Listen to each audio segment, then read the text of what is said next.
Yo, what's up, winners? And check out the RK Jr. and Charles Hoskinson live stream. We're here at the convention with Michael Heckert and K Dog.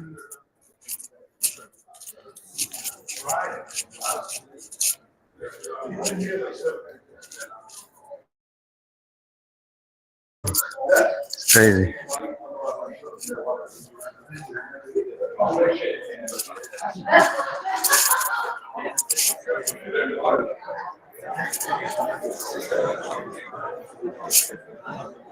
All right, I think he's at that stage, guys.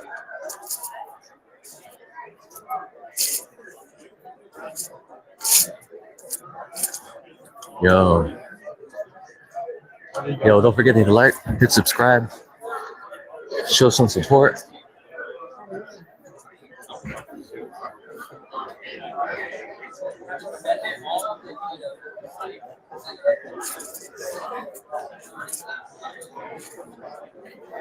Yo, let's see if Delbert got us some seats, man.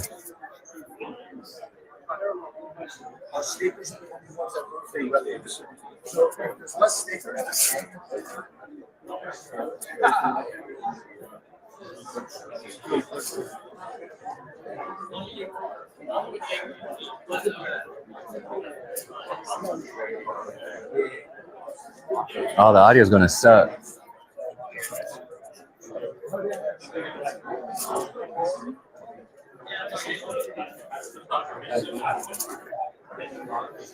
Yeah, that's gonna be work. All right, cool. So you can hear me. You see Delbert anywhere? Let's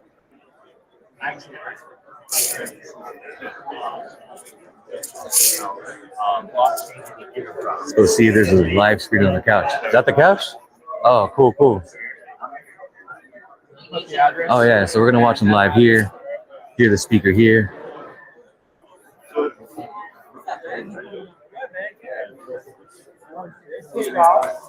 Yo, man. Hey, K-Dog. It's JP. J-Bars, man. How you doing? What's up, brother? Nice to meet you, finally, yes. Yeah. What's up, man? Stay winning. Hey, Nice to meet you, bro. What's up, man? What's up, buddy? Hello. All right. Stay winning. Nice to meet you. You guys want to sit over here for a little bit? I'll probably be behind you, bro. I know it's not a bad spot. Yeah, it's nice. I mean, it's comfy. It's comfy as shit, yeah. Hey, but, Yeah. it's pretty damn comfy, man, for real. And I'll give it to you. All right, so we're gonna wait. Okay. I'll probably pull up a chair over here. So we'll let you guys know.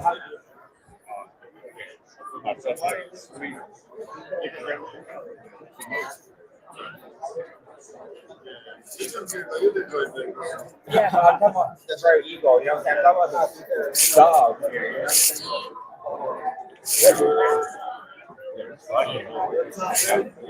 Did you get some rest, please?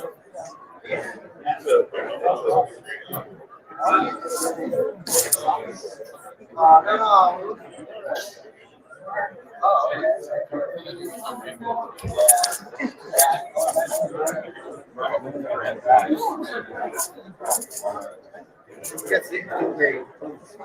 All right. I'm gonna take a loop real quick.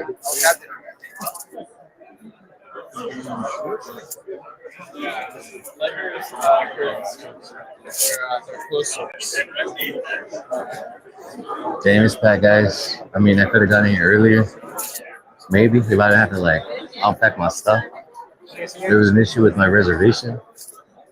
I booked 3 nights and then I check in. They're like, "Oh, you only have 2 nights," so I had to move out today, which is fine.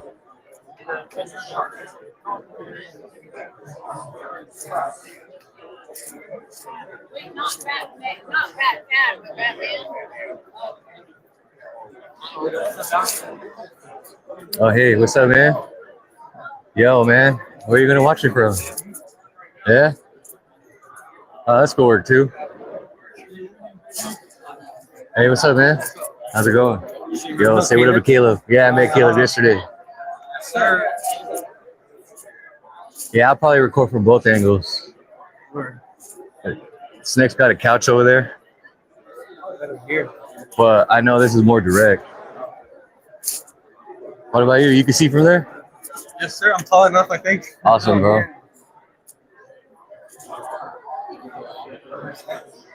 Oh, yeah, he's over there.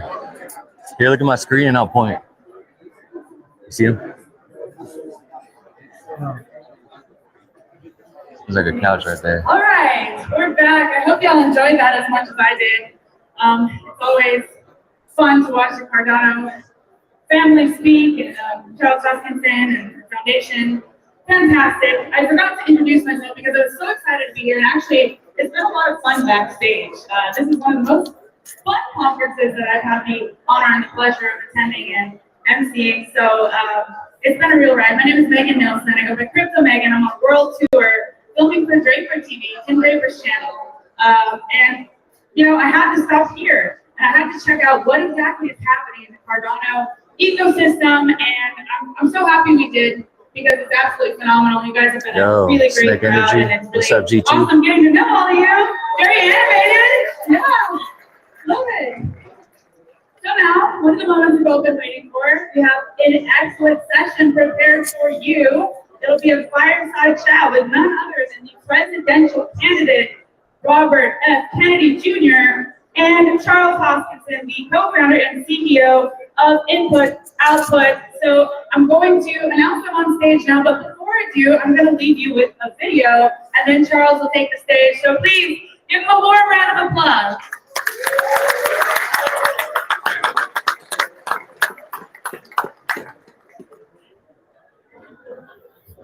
Stand here in the name of freedom. We are committed to peaceful and non-violent change.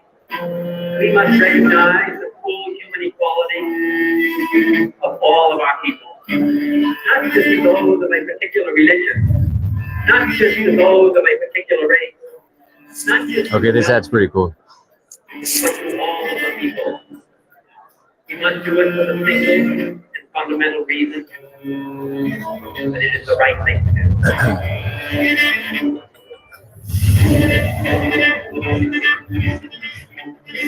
A new twist this morning for the country's most famous political dynasty. Robert F. Kennedy Jr. is headed to presidential race and is trying to heal a divided nation and return the power to the people. Robert Kennedy Jr.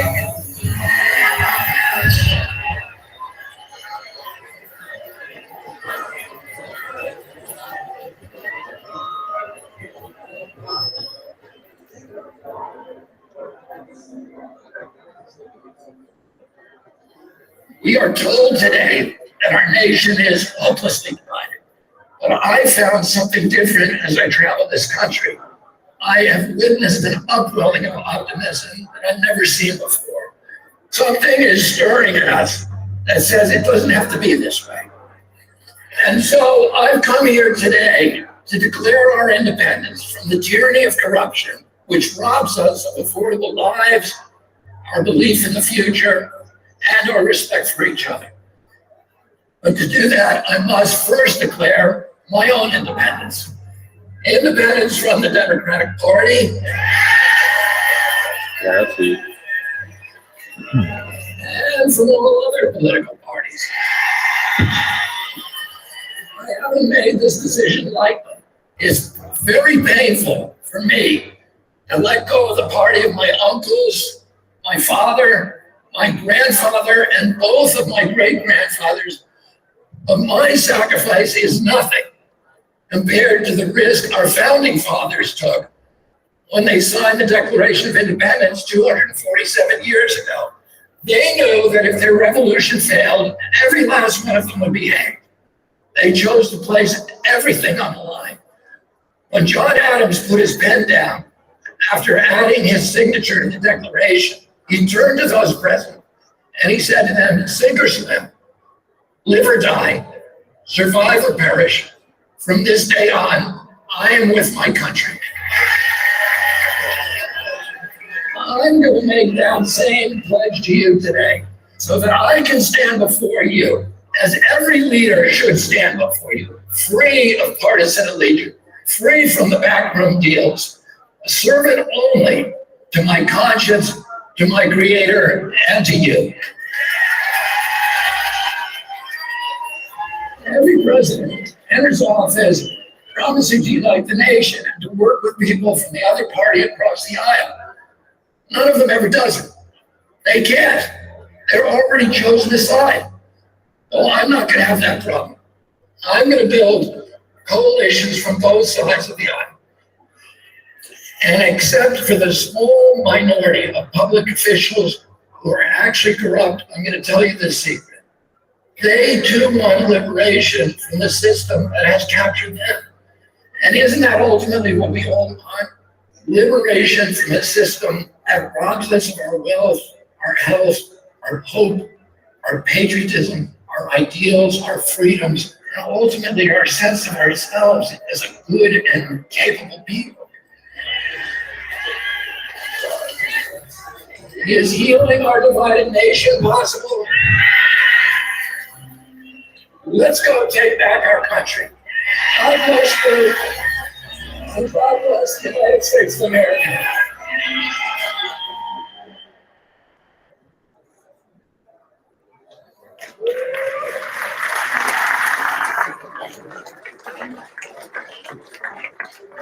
Hey! Woo!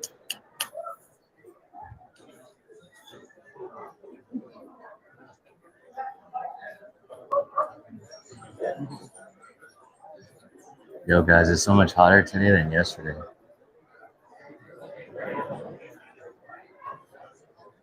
Wait, there's only one chair.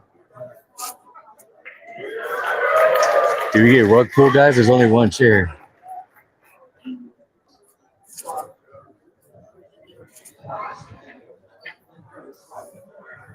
Can you guys hear me?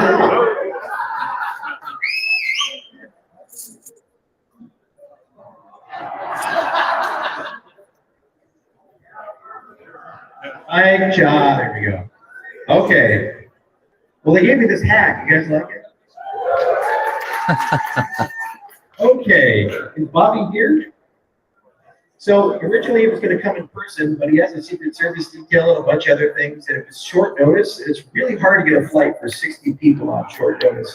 I offered the jet, but they can't use it for campaign finance. So he's going to dial in, and we're going to make this a heck of a lot of fun. And I got my phone here because I actually. All right, someone give me your seat. How much I like PowerPoints and writing things down. You should post that. No RFK Jr. It's a joke. I do not write things down. But I'll do my best. I'm not a very good interviewer. All right, I can't hear or see Bobby.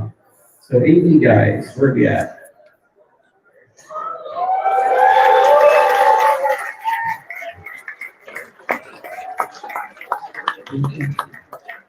Here we go. Can you hear us, Bobby?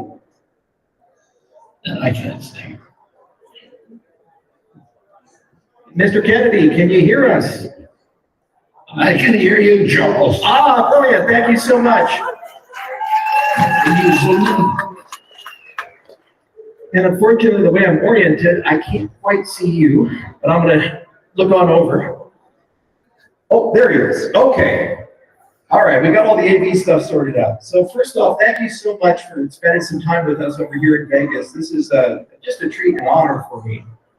Quick story about my background. My grandparents on my mom's side were huge supporters of your uncle. In fact, in their house, I was told by my mother that my grandmother had two pictures. She was Italian Catholic, so you've got to have a picture of the Pope, just what you did in the 60s. We had, I think it was John the 23rd back then, and one of JFK. And so it's been something that's been in our family legacy for a very, very long time. And it was such a hopeful and incredible time. And it's an honor to be with somebody who's had a front row seat to the American story since the early 60s and witnessed all the things that have changed and the things that haven't changed. So this fireside chat, I wanted to talk a bit about economic, political, and social systems, because that's what we do in the cryptocurrency industry. And I wanted to start on the social side. In particular, given the theme of your campaign of restoring integrity to American institutions and the health of our people, my first question is about the gap between the legacy media we all grew up with, and the new media that's been forming. So you're doing really well in the new media. Joe Rogan loves you, and a lot of people online love you. That's how most people discovered your candidacy. But the legacy media has been to be one seemingly harsh and dismissive. And while the new media continues to grow astoundingly, what I'm trying to figure out is how do we bridge these two things? Having watched the American media change over the past few decades, what challenges and problems should our industry try to work on? Because this is a room filled with a whole bunch of people whose day job is to solve problems. And you've had a front row seat to where the media has been very good and where it's not been so good. And my hope is you can kind of draw upon your wisdom and your experience to give us some advice on problems we need to solve so that people can get a fair shake. Thank you, Charles. And I want to, you know how hard I tried to make it to Las Vegas. I'm very sad that I can't be there with you. I really wanted to do this again. But I'm on the Cape today, and we had a bunch of meetings here and fundraisers, et cetera, that we could not change. So anyway, I apologize for not being there. I'm very grateful to you for giving me this opportunity. My experience with the media, I pointed out, has been pretty bad on the mainstream media. I do very well. I'm beating both President Trump and President Biden. I was beating him. There haven't been recent polls measuring me against Vice President Harris, but I've been beating both the Democratic and Republican nominees among independent voters, which is now the largest cohort, and among young people, some people under 35, and some polls, all Americans under 45. And that is, as you pointed out, because those are the cohorts who are watching long-form interviews. They're the customers of alternative media. They're watching Joe Rogan, they're watching Lex Friedman, and Laurie Marcus, and Tucker Carlson. I do very poorly among baby boomers, and I should do well among them.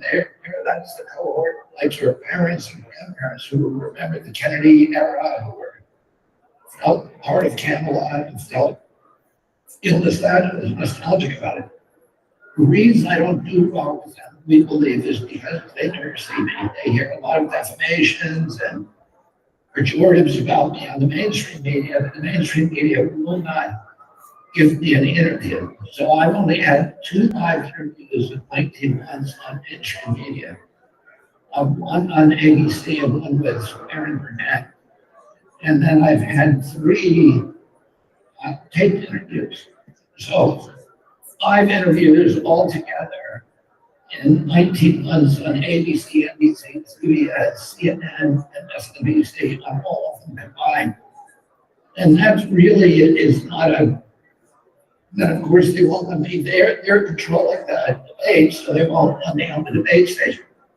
So it's kind of depriving the American people of hearing from the candidates who have different alternative vision to anybody who's outside of the duopoly of the Republican Democrats. The American people won't hear from them. How did this happen? Because this would never have happened back in the era that your grandmother and that I grew up in. And there were actually rules that controlled media, written in 1928 when we passed the Communications Act with the dawn of commercial radio, where people understood that both Republicans and Democrats, that radio and later television was going to change the American political landscape, because if they could be controlled by 1 or 2 large corporations, those corporations would be able to really dictate the perception that people had of the world, and ultimately dictate policies that would benefit their mercantile interests. So, and it would also feed into demagoguery, that the government's totalitarian elements and demagoguery, if they got control of those media voices, they could control the American public. And so they passed these rules, including the Fairness Doctrine, which said that the media would not be controlled by in each market there had to be different media voices. So there was a limit to how many newspapers you could own, how many television stations you could own, how many radios you could own, radio stations. So they wanted a multiplicity of voices, diversity of voices, and they wanted to make sure that there was local control and that there was fairness so that the national networks, which were operating on publicly owned airwaves, the airwaves don't belong to the networks, they belong to the American people. The networks were licensed to use them, but there were requirements that they put on news every day at hours that most people would be home. The radio stations had to do it every 15 minutes. And they had to be fair about the news. So, and if they didn't, they would lose their license. So consumers could sue them and say, you're only telling one side. Those laws were abolished and essentially effectively abolished in the early 1980s during the Reagan administration. And then the news divisions of those big companies became captive to the profit centers. Well, they now, before that, the networks were hire individuals who were very prestigious, who were trusted by all Americans, like Walter Cronkite, to be on the news division, people like Newton, whose integrity was under question. And they would run it, and they would have their own show, and they were money losers for the network. But the network was willing to lose money because that was their ticket for keeping the network. After the 80s, the news centers became profit centers, and they no longer had to tell the truth, and that's where we are today. So, what I would say to you is the reaction of the government has been to censor us. I feel like over the past 3 years, particularly, we've all been subject to a psyop. We're being told that the big enemy of America is misinformation. But there's always been misinformation on the media. And there's always been lies. And the First Amendment protects lies, it protects misinformation. The real danger to me is if government controls the information flow. And that is when they make us all scared of misinformation. It gives government the capacity now to say, well, we need to control, we need to be the gatekeeper.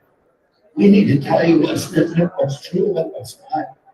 And of course, they're not telling you the truth, they're telling you their version of the truth. And I'll close just by saying this. There's a famous writer called George Gordon who said that government does not tear out a man's tongue because they're scared he'll tell a lie. Government tears out his tongue because they're scared he'll tell the truth. And if you look what happened during COVID, and what's happened during the past couple of years, the people who are getting censored are the people who are telling the truth. That's what the government doesn't want you to hear. It's not the people who are passing misinformation. In fact, the primary propagator of misinformation has been the government itself. Yeah, and that's such an important point. You took us on a journey from what it was, media was perceived in the Commons as a public So service Birch and a loss Gold, leader. get a free And info then kit on the gold 80s, it turns IRAs. into Go to a profit center, and it birchgold.com turns into a slash business. And like any business, there's economy of scale. So recently had some automatic news I know what I'm talking about. For the first time ever, the interest the U.S. pays on its debt surpassed every individual budget item except Social Security. That's right, the U.S. offers more interest than the national defense or even Medicare, and it's only getting worse as big government continues to spend right now. That's why savvy Americans are turning to gold.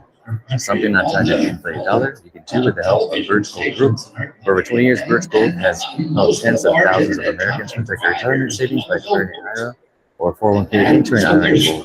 To learn more, go to birchgold.com/rumble and get a free, no obligation info kit on diversifying your retirement into a gold IRA. Birch Gold has earned an A+ rating with the Better Business Bureau and thousands of happy customers. To take your IRA or 401k, go to birchgold.com/rumble and get your free info kit on gold. How do we keep those stores not do? How do we control? Well, thanks for tuning in, guys. That was my first ad. And ads like that and viewers like you help support me keep doing this. So thank you for letting me read the ad. I get fooled by some AI meme or something. I send it to the kids and say, did you see this? They say, Dad, I said, hey. So they know that. Learned Judge Learned has a remedy for misinformation and for bad information is more information. It's not censorship. It just is flooding. It's a diversity of voices that will call out lies on the internet. Everybody holds an intelligent population that is critically reading the internet. Yeah, and that's one of the superpowers of our industry, and I'm very glad that we have a chance to engage with people running for office, is that we're all about deconsolidation, disintermediation, decentralization, and at the core of it, marketplaces for truth. You think about Bitcoin, it's a giant weighing machine to basically create one common truth amongst everybody using the network. And I often think, how do we create marketplaces to verify if the information is right or wrong and actually predict it? And almost like Wall Street, where if you bet right, you make money. If you bet on something and it turns out to be true, you make money. And if you lie, you lose money. It would be really cool to see if we can apply market forces in that respect. Okay, so the second thing I'd love to chat with you about, this is something that's unique to your running mate, and I don't think she gets enough airtime, even though she's a brilliant woman and has an amazing background. It's on the political side, and it's something that's near and dear to my heart and near and dear to the industry's heart. So your running mate, Nicole Shanahan, she's affiliated with Stanford Law. In particular, she works at Codex, which is a group at Stanford Law that specializes in something called computational law. So very similar to smart contracts, but the basic idea is you can take everyday law that's written down on paper and humans read it, and you write it in a way that machines can read it and they can understand it. And so obviously our industry is doing this because we have to write smart contracts for DeFi and for all the amazing things that come. And the reason why I think this is such an important topic is that I recently read a book from Justice Gorsuch, and the book was entitled Overruled. And he was talking about the treatment of laws in society. In fact, on average, the federal government passes about 344 laws annually, depends on the season. And if you sum up the amount of prose, it's about 2 to 3 million pages of laws. And that's in addition to what we already have. U.S. tax code, for example, is over 1 million pages. And when you really think about this, it creates a reality where most people inadvertently, according to Justice Gorsuch, commit at least one felony a day. That's so good. So there's even a book, I think, called 3 Felonies a Day. And what this does is it disproportionately harms the poor and minorities because they don't have the ability to get legal representation to go and understand what's going on. So the law oftentimes gets weaponized against people. And early in your career, you were an environmentalist lawyer. I imagine you ran into this a lot where people took advantage of the arcane, complex legal system, which was much simpler in the 1980s than it is today in 2024. So my question is, do you think there's an opportunity for some of our industry's innovations to explore automating the American legal system and to remove inconsistencies, contradictions, loopholes, and biases? And I wanted to give this as an opportunity for you to kind of go into your own background and things you encountered while fighting for environmental justice and dealing with large actors that try to recognize the legal system. And we as an industry, what can we do to help make this a more fair system for everyone? Yeah, and you're right about it. The system being rigged against the board, not only that, it is rigged against the rich because they're the ones who write those laws. So, I think there's something like 4 million pages of laws that are written every year, and there's and if the people writing them are the senators and congressmen, right now it costs $300 million to run a Senate campaign in New York. So if you're a senator if you want to run, you're spending all day long dialing for dollars to the richest people in America.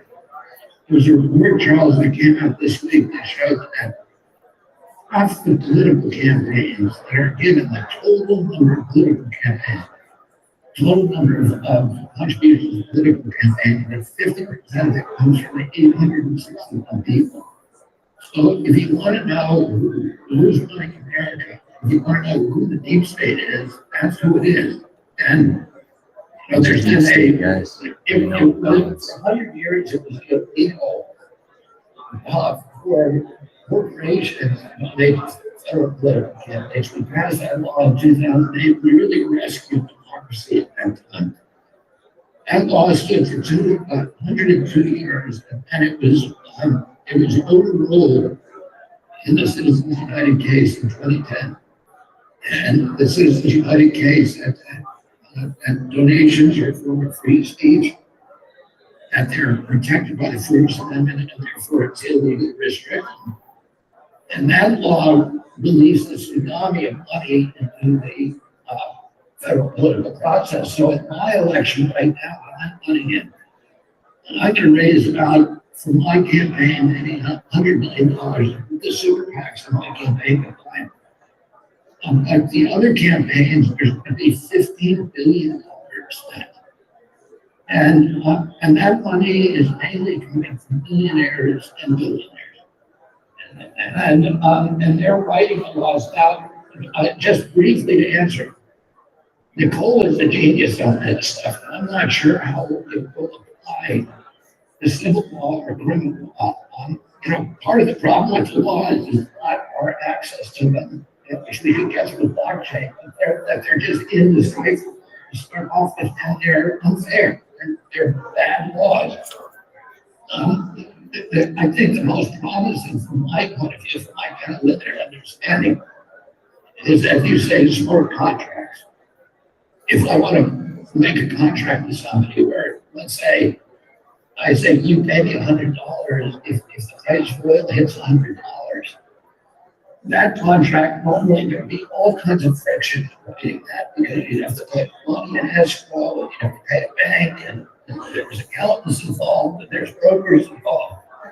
And if you can just do that transaction, there's no friction, and where there's automatic payment, so there's no risk of default. There's no cost of collection. It saves huge amounts of money, and it makes us all richer because it makes the cost of transaction more efficient and slower. I mean, and lower.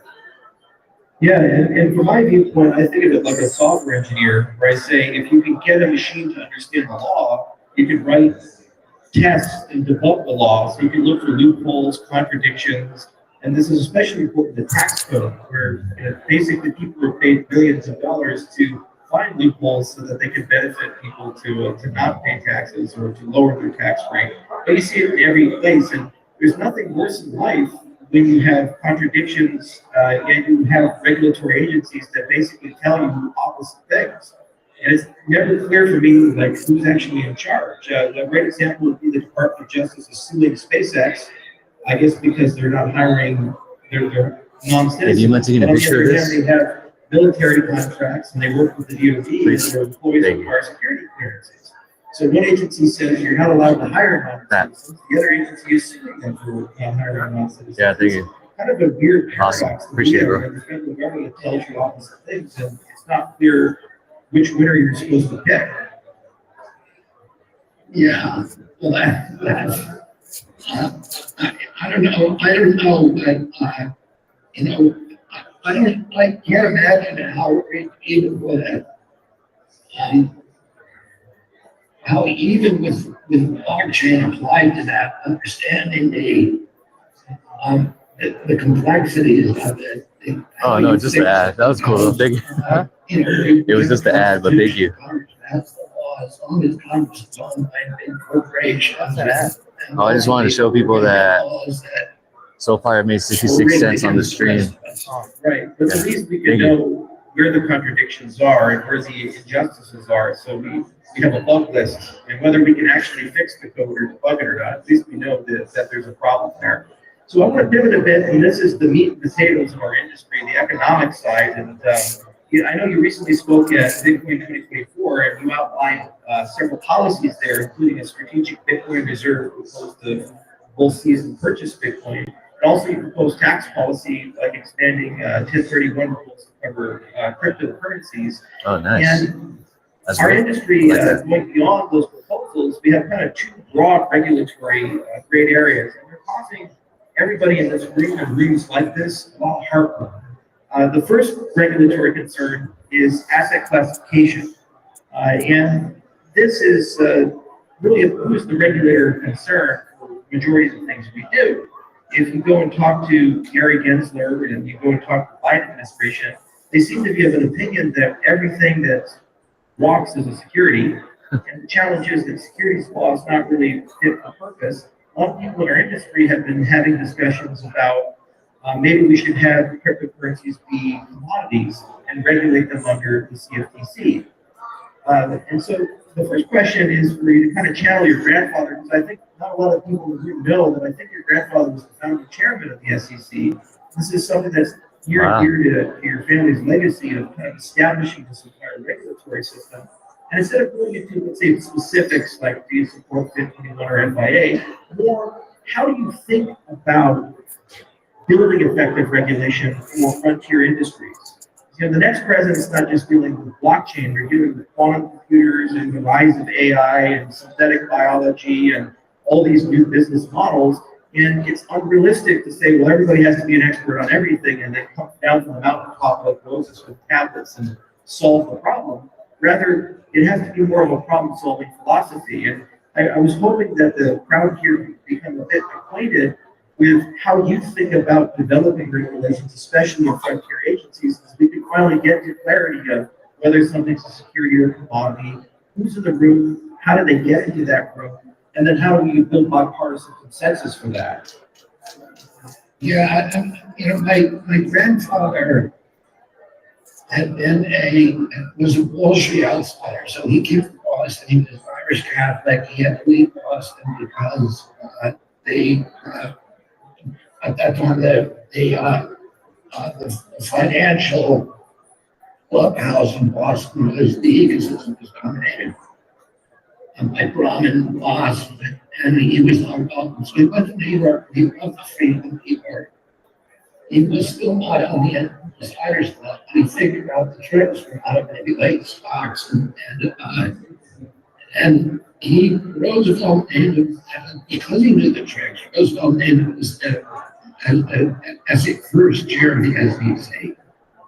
My grandfather did not want to dismantle Wall Street. He loved free market capitalism. He wanted to release the energies of the marketplace. He also wanted to be fair to the little guy and understood the little guy was going to invest.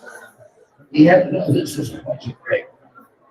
We developed disclosure rules, we developed anti-fraud rules, and conflicts of interest rules to make it work and not to burden the market, rather to guarantee that the market would actually function in a way that was not economic capitalism, but was true free market capitalism. And he succeeded in doing that, and he saved Wall Street from itself. Today you have a government that is doing the opposite. They're trying to pick winners and losers, and unfortunately they're extremely hostile to Bitcoin and the cryptos. And we should pass FID 21, FID 21. We should repeal SAP 121 or SAP, which both houses, SAP 121. SAP 121, which both houses of Congress tried to do. And then that was vetoed by the administration. But this administration was very, very hostile. Gary Gensler lost 3 cases, the case, a grayscale case, and also the debt box case, which the judge, the judge of the usual step of sanctioning SEC. So SEC has exposed itself not only as biased, but also incompetent and unfair. And I think what the industry needs, what the industry wants, is just certainty. They want to be able to, there are certain times that crypto should be regulated as a commodity, and other times that they should be regulated as a security. We should have rules that clearly delineate that so that people have certainty. And that, unfortunately, is not what we're getting. I'm very much a libertarian on these issues. I think that we should have a minimum minimize the amount of rules. We should have certainty, and we should encourage the market to pick its own winners. Those are denied the government. And are you a fan of self-regulatory organizations? And how would you like to work with industry, especially frontier industries, and more broadly, just beyond blockchain, looking to quantum computing and AI and all these other things that the next president is not only going to have to deal with, is going to make decisions that have consequences in trillions of dollars and many lives. You know, how will President Kennedy work with the broader industry as a whole, and what type of relationship do you want to have with industry? Well, I mean, my objective is to bring those industries to make the United States the hub of those industries, to allow them to flourish here and build wealth in our country. There's no way that we can build this $35 trillion debt by cutting our way out of it. We have to grow our GDP. And there are a few ways to grow GDP, but the best way is to do industries the same way that we did with Silicon Valley back in the 80s, 90s, early 2000s. And we're driving these industries out of our country. In Switzerland, over the past year, there's been, for 2 years, there's been, I think, 1,200 new cryptocurrencies registered, and the value is about $360 billion. They should be here in our country. We shouldn't be driving these industries to Switzerland and Singapore and Dubai and China and Russia, etc. We should be hosting them here. We should make them feel safe. I like that. We should be working with the industry leaders, which is what I will do, to devise rules that are safe, that protect the consumers, that fraud, overreach, and also that Right, go for it. the burden of these companies and allow them to release the entrepreneurial energies and make this a very, very friendly ecosystem. Okay, we got to applause there.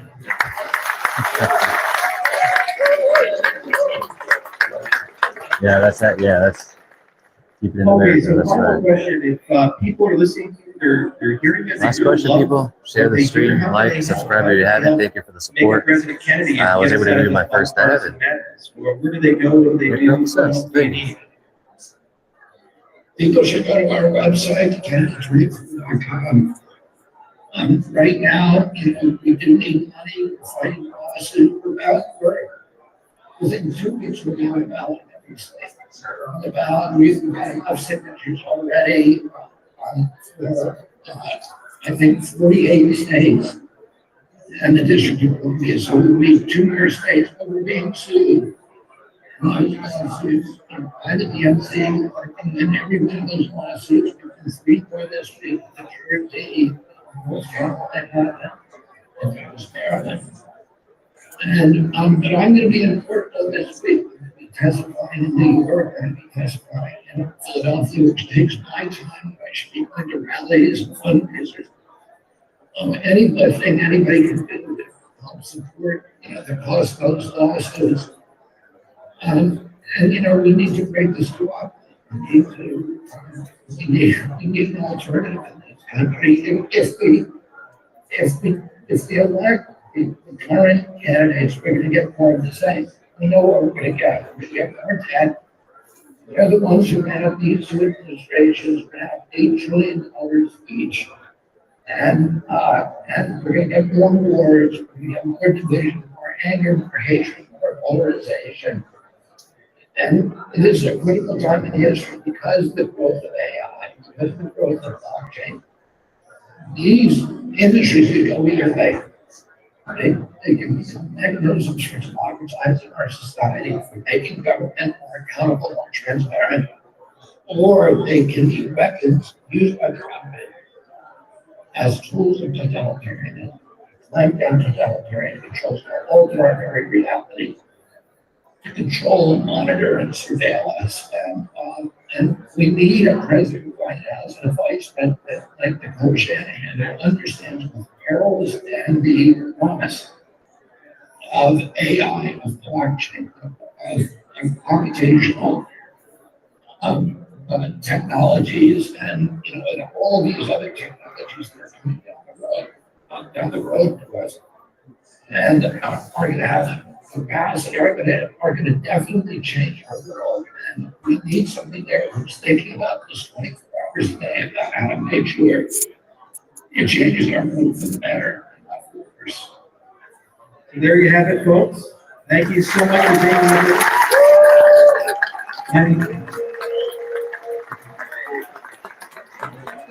And just a reminder to everybody, whether you're a Republican or a Democrat, 100% of our problems in America were caused by either Republicans or Democrats.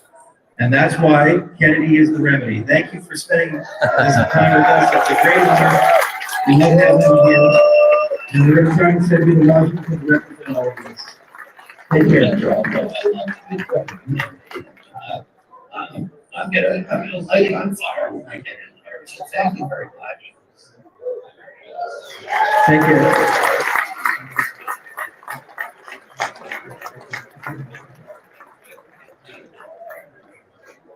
There you go, guys. Don't forget to like, comment, and subscribe. Thank you so much for the support. Just want to flip the camera around a little bit. That was a stage.